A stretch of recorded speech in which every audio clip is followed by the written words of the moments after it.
A janitor sat at the wrong table on a blind date. The Millionaire CEO couldn't stop smiling. Hello everyone. Before we begin today's story, I have a small favor to ask. Please hit subscribe and turn on the notification bell so you never miss our channel's new videos. It's quick, free, and the best way to support us in bringing you more dramatic stories. Your support means the world to us. Where are you watching from? Drop your city or country in the comments below. Thank you very much. Now, let's get back to our main character. The hum of conversation and soft clinking of silverware filled the elegant restaurant in downtown Chicago. The lighting was warm, golden, the kind that made every table look like a magazine photo. But Jake Miller didn't belong in pictures like that. His work boots were scrubbed clean but still rough at the edges, his shirt ironed by an old friend at the janitor's locker room, and his palms still smelled faintly of bleach. He wasn't used to places like this. He wasn't used to being seen at all. His buddy Ray had convinced him to try that blind date app. Come on, Jake, one night, one dinner, maybe some luck for once.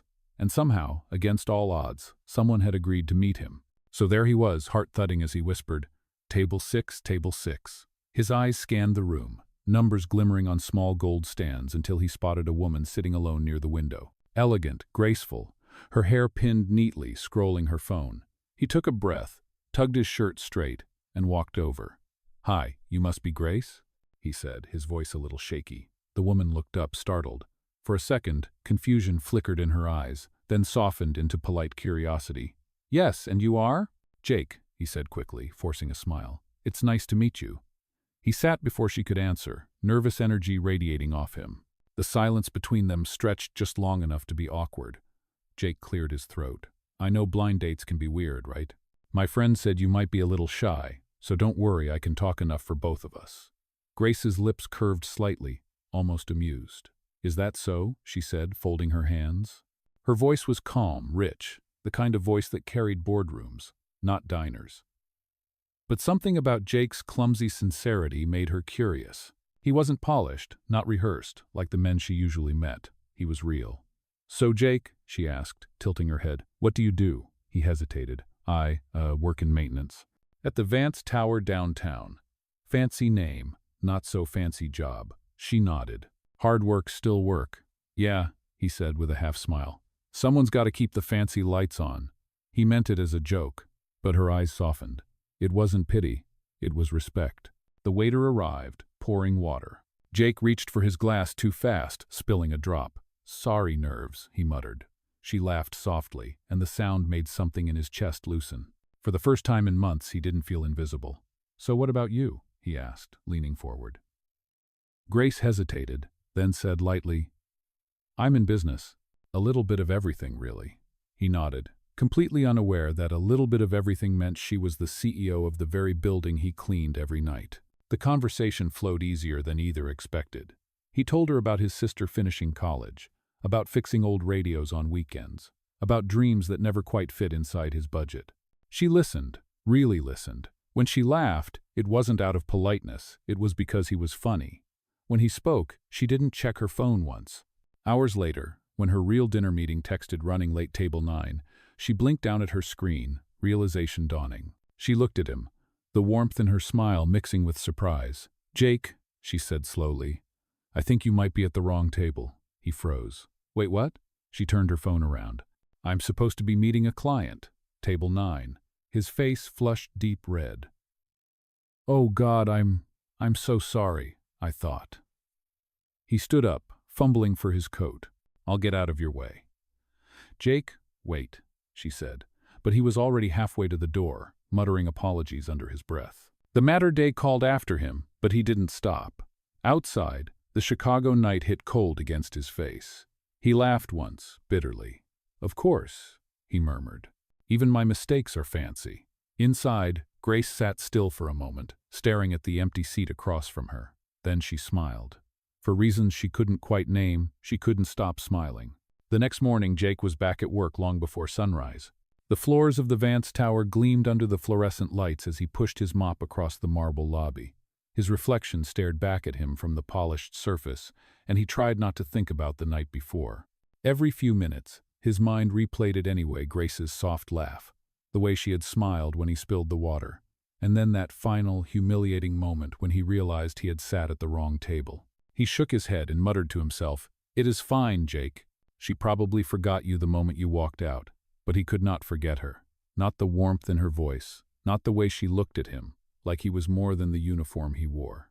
He reached into his pocket and pulled out his worn notebook, the one filled with diagrams and little ideas for fixing old systems around the building. He flipped it open to a half-finished sketch of a new cleaning solution pump he had been trying to design. It was silly, he thought. What would a janitor know about engineering? Still, he had always believed in making things better, even if nobody noticed. As the elevator doors opened behind him, Jake quickly stood straight. The air-shifted heels clicked against the marble, perfume light and elegant, drifted by. He turned and froze. Grace Vance, in a charcoal gray suit and quiet confidence, walked through the lobby surrounded by two assistants. His stomach dropped. Grace. The same woman from the restaurant. She was not just in business.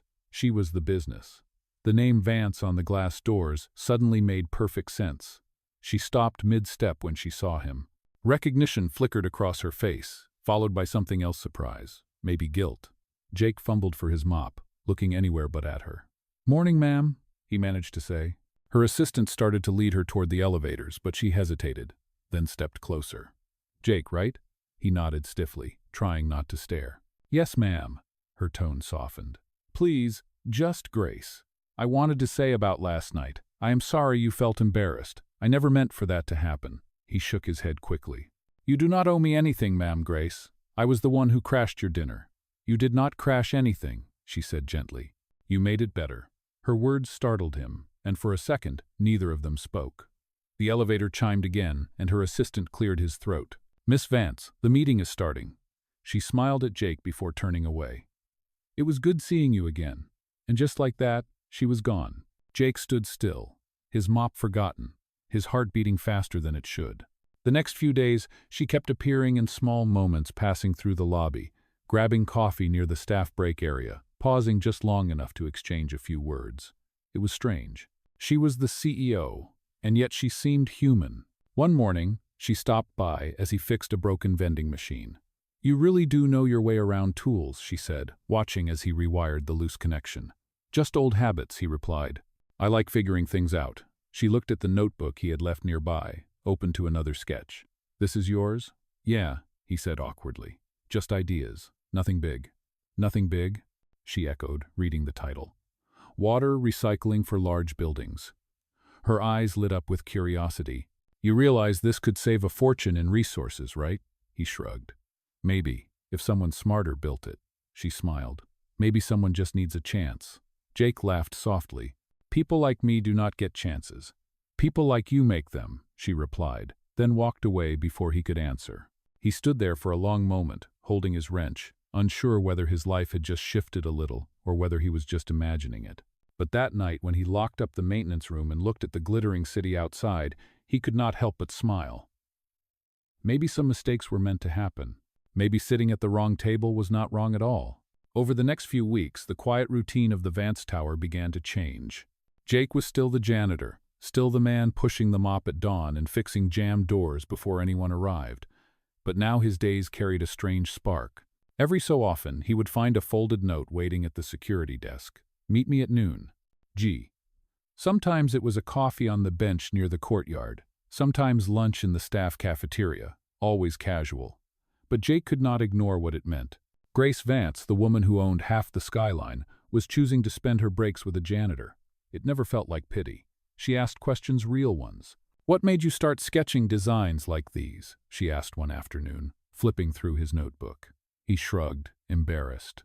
"I just like fixing things. When I see something that wastes energy or breaks too soon, I want to make it better. Maybe it is dumb." "It is not dumb," she said quietly. "It is vision. Most people only see what is in front of them. You see what it could be." Her words stuck with him for days. Grace had that way of speaking, simple but sincere, the kind that made him believe she meant it. When she smiled, he forgot who she was. But when she left the room, the difference between their worlds came crashing back. One Friday evening, she invited him to see a company project under construction, a new community complex sponsored by Vance Global. He almost said no, but curiosity won. The place was a maze of steel beams and echoing voices, engineers shouting over drills. Jake kept his head down, trying not to look out of place. Grace introduced him to a few staff as a friend who helped us with some efficiency ideas. He wanted to correct her, to say he was just a janitor, but she looked so proud when she said it that he stayed quiet. As they walked past a row of unfinished walls, she pointed to a massive water filtration system being installed. "That design," she said, "is partly based on your sketch." He stopped, stunned. "What? No, that is impossible. I only showed you that once." "I showed it to our sustainability team," she admitted. "They refined it, but the concept was yours. Jake, you may have saved this project thousands of dollars." His mind spun.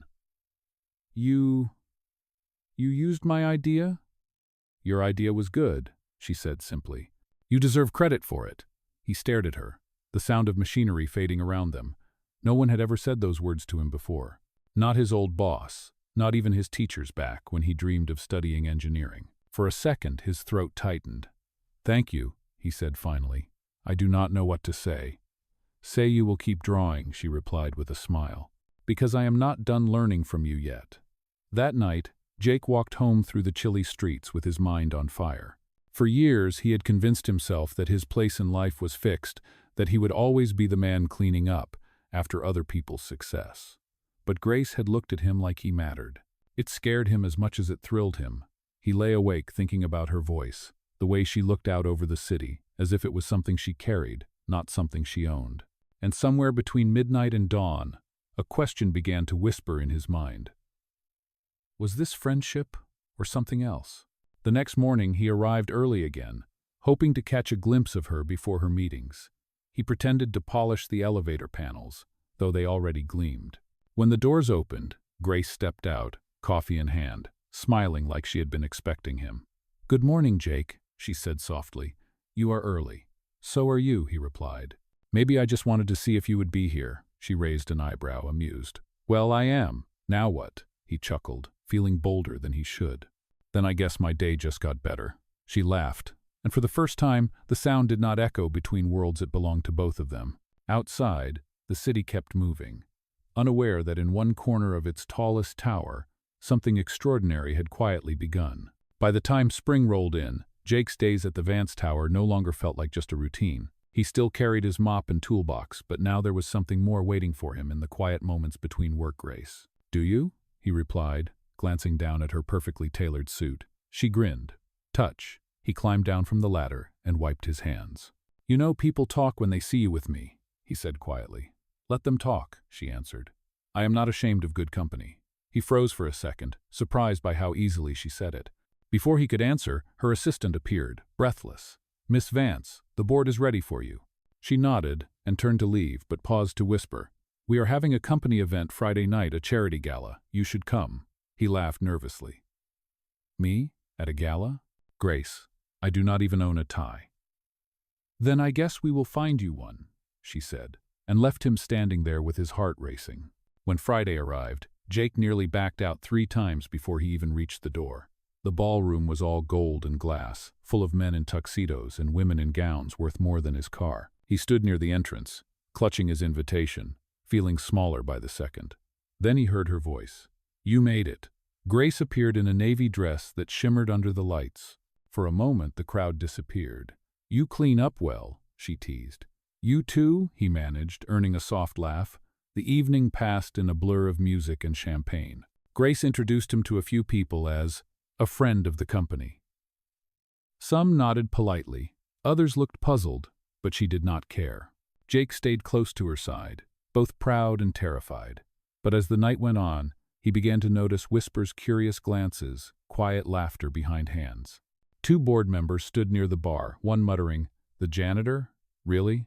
Grace has lost her mind." Jake pretended not to hear, but the words stung deep. Later, during the charity auction, Grace was called on stage to make a speech. Her presence commanded the room. Her voice was confident, graceful. Jake watched from the crowd, his chest full of something he could not name. Pride, maybe, or longing. But then the host said it. "Let us all thank our visionary leader, Miss Grace Vance, CEO of Vance Global Holdings." The title hit him like a punch. CEO. He knew it already, of course, but hearing it aloud, under chandeliers and applause, made it real in a way it had not been before. She looked down from the stage, her eyes finding his, and for a fleeting moment, they both seemed to understand what was about to happen. When the event ended, he slipped out before she could reach him.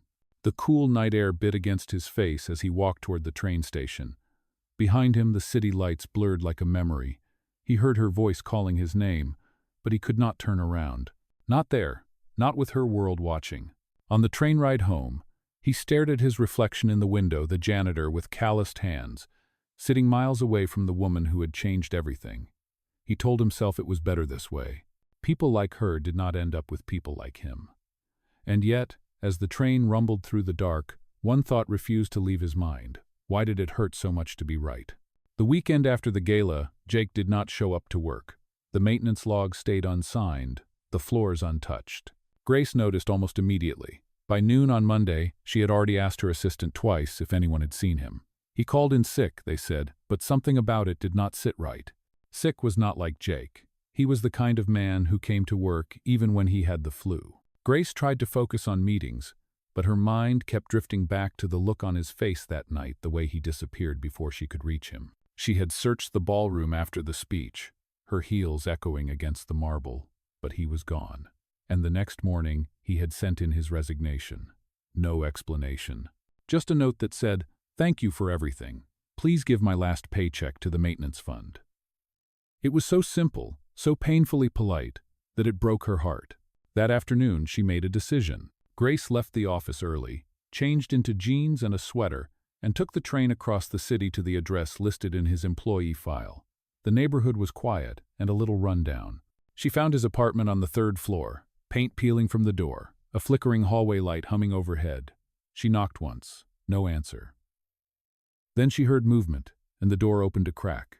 Jake stood there, surprised, tired, and still wearing that same faded shirt she had seen him in weeks ago. "Grace, what are you doing here?" "You quit," she said simply. "I had to see why." He sighed and opened the door wider.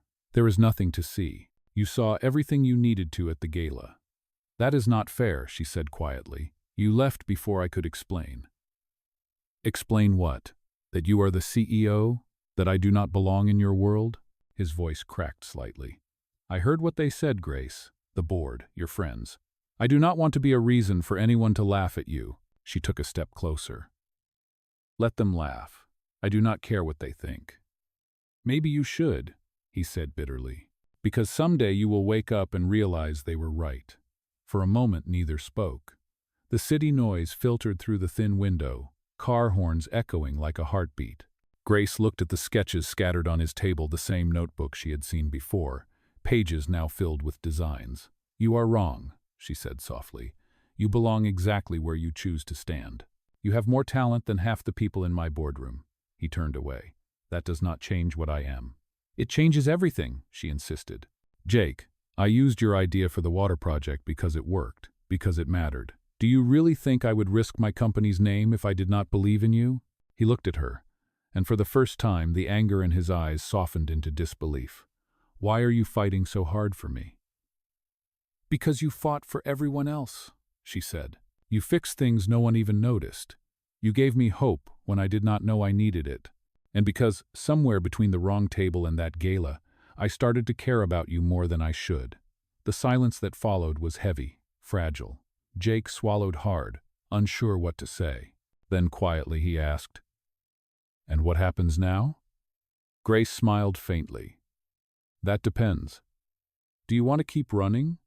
Or do you want to see what happens when you stop?" For a long moment he just stood there. The woman in front of him, the CEO, the perfectionist, the untouchable leader, was looking at him not like a project, not like charity, but like someone she could lose. He exhaled slowly. "I do not know if I can fit into your world, Grace." "Then, let us build a new one," she said. His eyes met hers, searching for doubt, but there was none. Just quiet truth. Outside, the first drops of rain began to fall, tapping gently against the window. He reached for her hand almost without realizing it. "You really are stubborn," he murmured. She smiled. "Takes one to know one." For the first time in days, he laughed. Maybe the world was still divided by glass walls and marble floors. But in that moment, standing in his small apartment with the rain outside, they both knew those walls had started to crack. The following week, Jake returned to work, not as a janitor, but as a consultant for the new sustainability project. Grace had insisted on it. At first, he refused, saying he did not have the degree or the title for that kind of responsibility, but she only smiled and said, "You have the ideas. The rest we can teach." And so, with a new badge clipped to his worn jacket, Jake stepped into the same building he had once cleaned, now standing beside the people he used to quietly pass in the halls. The first few days were awkward. Engineers gave polite nods, managers whispered. Some even questioned Grace's decision. But she ignored them all, standing by him at every meeting, introducing him not as an employee but as the mind behind their new green initiative. Slowly, respect replaced curiosity. By the second week, Jake's designs had improved water efficiency by nearly 20%, saving the company thousands of dollars. He worked long hours, sometimes forgetting to eat, but for the first time in years, he was not tired. He was alive. One afternoon, Grace stopped by his workstation, setting down 2 cups of coffee. "You look like you have been here all day," she said. He smiled. "Feels like it. But it is worth it." She watched him for a moment. "You know, Jake, when I first saw you sitting at that table, I thought fate was playing a joke on me. Turns out, it was a gift." He chuckled softly.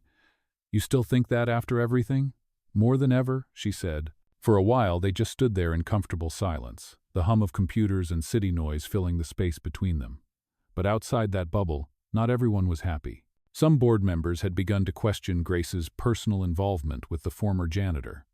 Rumors circulated that her decisions were emotional, not professional. One afternoon, during a tense board meeting, an older executive said coldly, "With all due respect, Miss Vance, this company cannot run on charity cases and misplaced affection." The room fell silent. Grace's gaze hardened.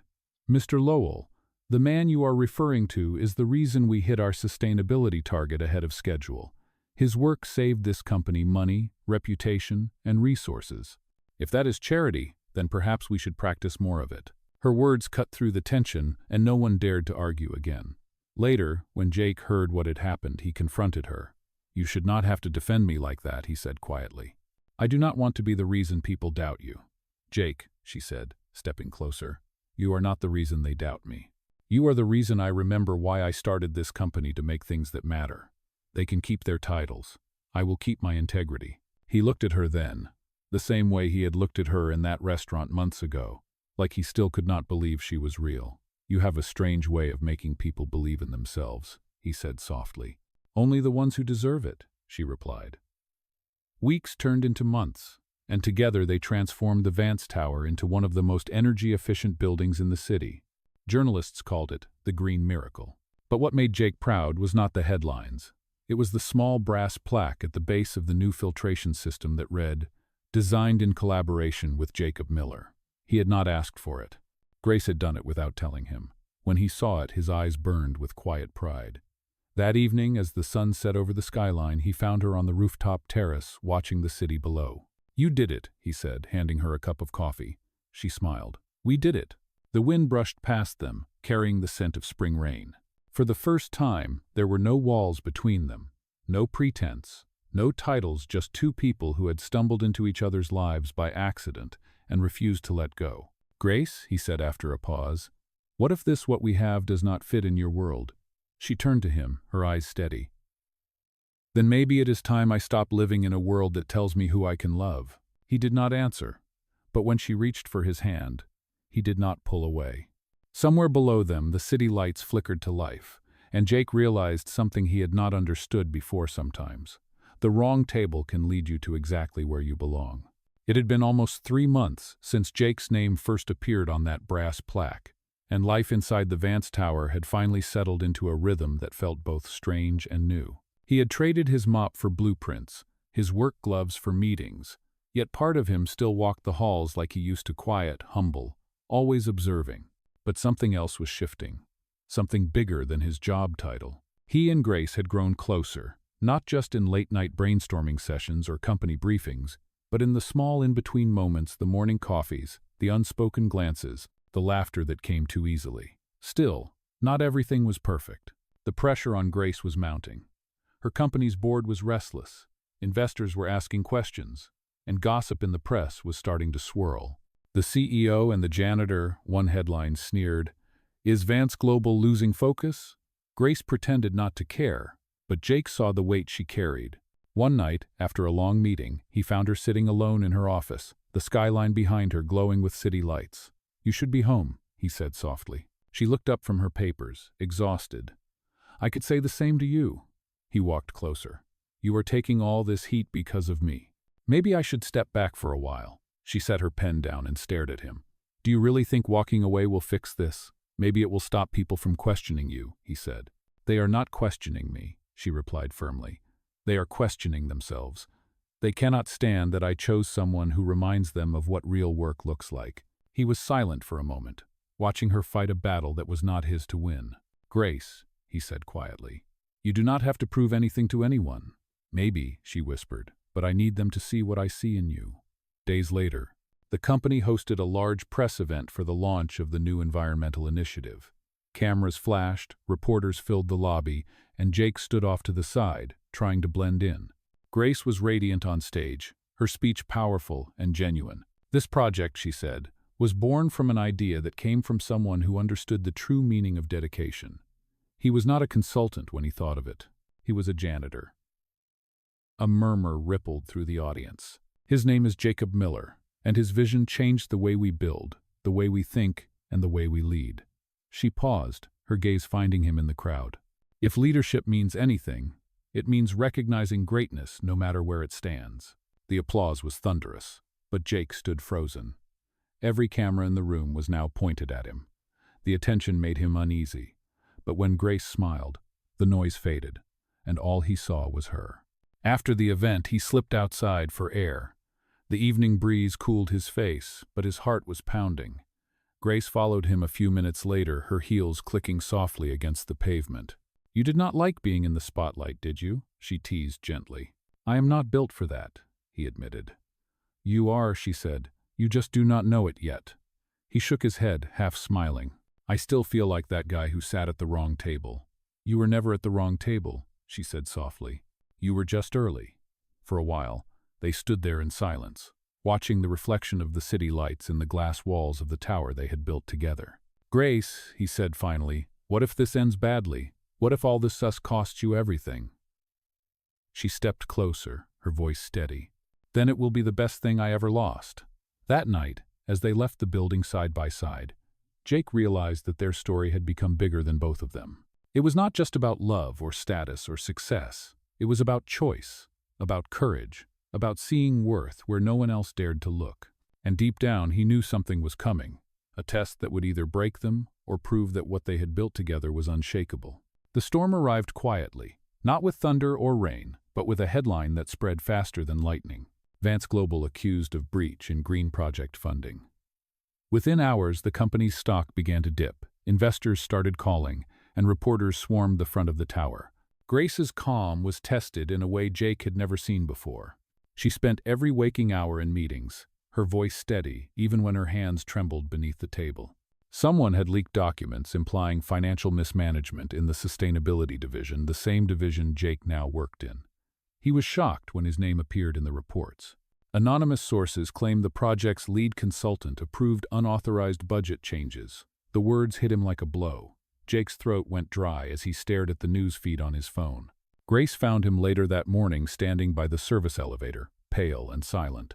"Jake," she said softly, "I know you have seen it. They think I stole from you," he whispered. "Grace, I would never." "I know," she cut in quickly. "You do not have to defend yourself to me." "But the board." "Let me handle the board," she said. "You just keep your head up." He wanted to believe her, but as the day went on, the stares in the office changed. Conversations stopped when he walked by. By evening, he was called into a private inquiry. Half the board sat across from him, papers spread out like evidence in a courtroom. Mr.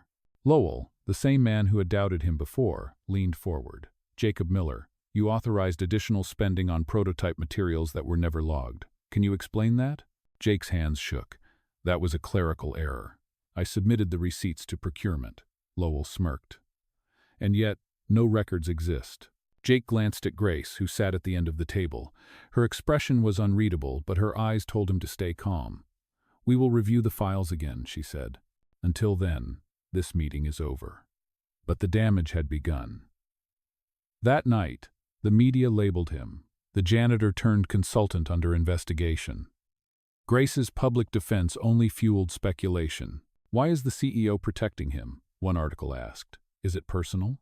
The next morning, Jake walked into her office, eyes heavy. "Grace, this has gone too far. They are dragging you down because of me." "I am not letting them scapegoat you," she said. "We will find the real leak." "Even if we do, your reputation will not recover," he said, his voice cracking. "You built this empire from nothing. I will not be the reason it falls apart." She stood, moving closer. "You think I care about the company more than I care about the truth?" "I think you should," he said, forcing a sad smile. "That is what good leaders do." Before she could answer, her phone buzzed. It was her legal advisor. The voice on the line was sharp, urgent. "Grace, we found the problem." The leaked documents came from Lowell's department. He framed Miller to cover missing funds. Grace's expression changed instantly, anger and relief mixing in her eyes. She turned to Jake. "It was him. We can prove it." "Then do it," he said. "End this." Within 24 hours, evidence surfaced. Lowell had funneled grant money into a private account. When confronted, he resigned immediately, but the story still hit every major network. Grace stood before the press, defending Jake publicly. "Jacob Miller did not commit fraud," she said firmly. "He exposed it." The truth cleared his name, but it could not erase the emotional toll. When the cameras turned off, Jake looked at her and said quietly, "You did not have to fight that hard for me." "I did," she replied, "because you would have done the same." In the silence that followed, the noise of the city outside faded away. He realized then that this woman, who had every reason to walk away, had chosen to stand beside him through the storm. Grace reached for his hand, her voice soft but certain. "We started with a mistake, Jake. Maybe this was just another one that turned out right." He smiled faintly, the weight of weeks finally lifting. "Then I guess I am glad I sat at the wrong table," she laughed quietly, resting her head against his shoulder as the night settled around them. For the first time in a long while, neither of them felt like they were fighting the world.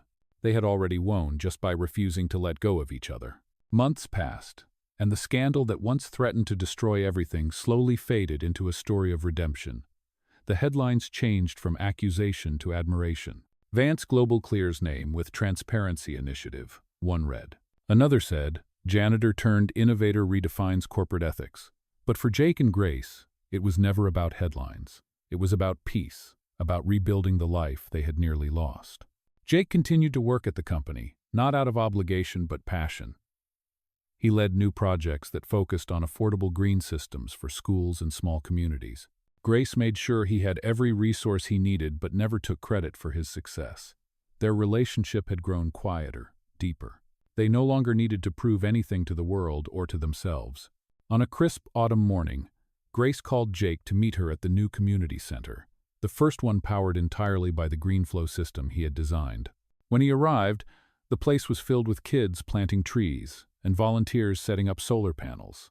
She was waiting near the entrance, smiling as the sunlight caught her hair. "You did it," she said softly.